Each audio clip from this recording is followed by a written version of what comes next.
ধর্ম রক্ষা করতে কখনো কখনো অস্ত্র হাতে তুলে নিতে হয়। রামনবমীর মিছিলে অংশ নিয়ে এমনই মন্তব্য করলেন বিজেপি নেতা সজল ঘোষ। রবিবার সকালে হাওড়ার কদমতলা থেকে রামরাজাতলা রাম মন্দির পর্যন্ত রামনবমীর মিছিল হয়। সেই মিছিল থেকেই বার্তা সজলের।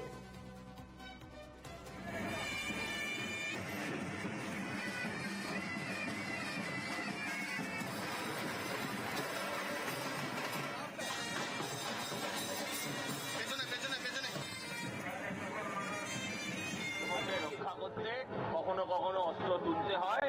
সে অস্ত্র যে যাই বলুক, অস্ত্র ধর্মকে রক্ষা করতে যদি তুলতে হয় তুলতে হবে। যারা গন্ধা ধর্ম বলে তারা হিন্দু নিয়ে কোনো কথা বলবে না। কল্যাণ বন্দ্যোপাধ্যায় টাইটেলটা পাল্টে নিতে বলুন, ওর বাপের অপমান করছে, ওনার বংশের অপমান করছে। তবে রামনবমী ধুমধাম সহকারে সারা ভারতবর্ষের সঙ্গে পশ্চিমবঙ্গে পালিত হয়।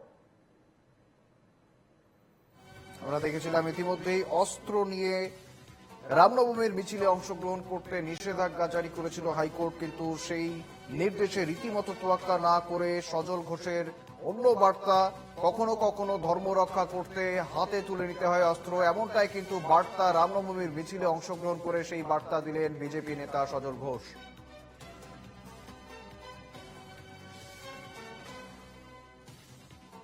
সঙ্গে রয়েছেন প্রতিনিধি অর্পণ সিং।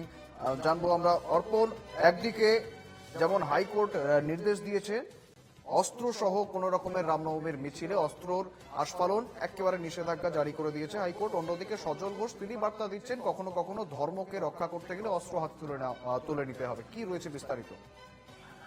দেখো, একেবারে এই বিষয়ে তাকে যখন প্রশ্ন করা হয় তিনি কিন্তু এক কথায় তিনি বলেন যে ধর্মকে রক্ষা করতে কখনো কখনো কিন্তু অস্ত্র হাতে তুলে নিতে হয়। এই নিয়ে কিন্তু তৃণমূলের কটাক্ষ করেও তিনি বলেন যে ঈদের সময় কিন্তু যখন তাদের যে ধর্ম, তখন হিন্দু ধর্মকে কারা গন্ধা ধর্ম বলেছিল সেটা কিন্তু তিনি প্রশ্ন করেন এবং হিন্দুত্ব নিয়ে তাদের কিন্তু কোনো কিছু কথা থাকে না, এই নিয়ে কিন্তু তিনি কটাক্ষ করেছিলেন আজ এই মিছিলে অংশগ্রহণ করেই।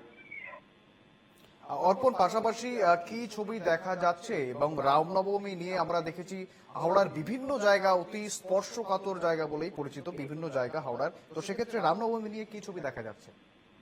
একেবারেই রামনবমীর যে স্পর্শকাতর, তুমি যে বলছো কথাটা, একেবারেই রামনবমীর স্পর্শকাতর।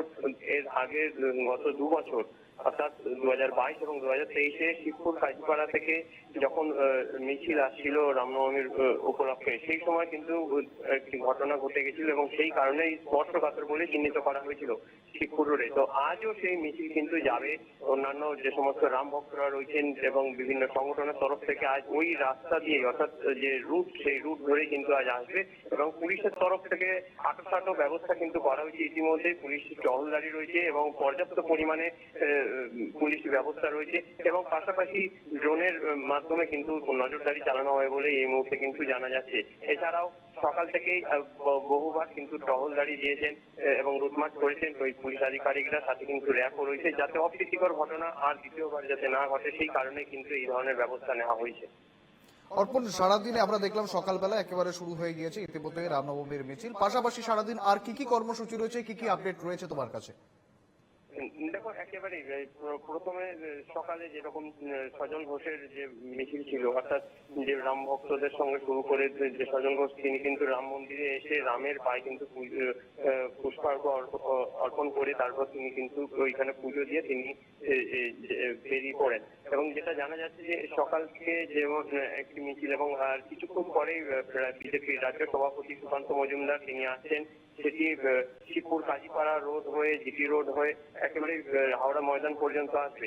এছাড়াও বেলার দিকে যে মিছিল রয়েছে সেই মিছিলেও কিন্তু বিভিন্ন ভাবে রাম ভক্তরা তারা কিন্তু করছেন এবং বলা যেতেই পারে একেবারে যে সকাল থেকে রাত পর্যন্ত আজ বিভিন্ন ভাবে কিন্তু মিছিল বিভিন্ন রুট দিয়ে যাবে হাওড়ার, এমনটাই কিন্তু জানা যাচ্ছে। বেশ, তুমি সারাদিনের আপডেট তুলে ধরো। আমাদের সঙ্গে ছিলেন প্রতিনিধি অর্পণ সিংহ, ধন্যবাদ আপাতত তোমায়।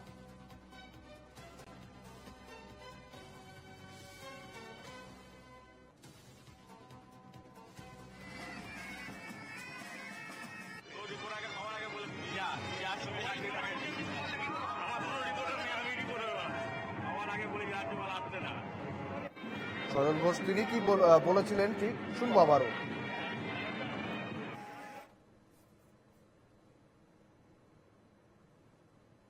রক্ষা করতে কখনো কখনো অস্ত্র তুলতে হয়। সে অস্ত্র যে যাই বলুক অস্ত্র ধর্মকে রক্ষা করতে যদি তুলতে হয় তুলতে হবে। হিন্দুকে যারা গন্ধা ধর্ম বলে তারা হিন্দু নিয়ে কোনো কথা বলবে না।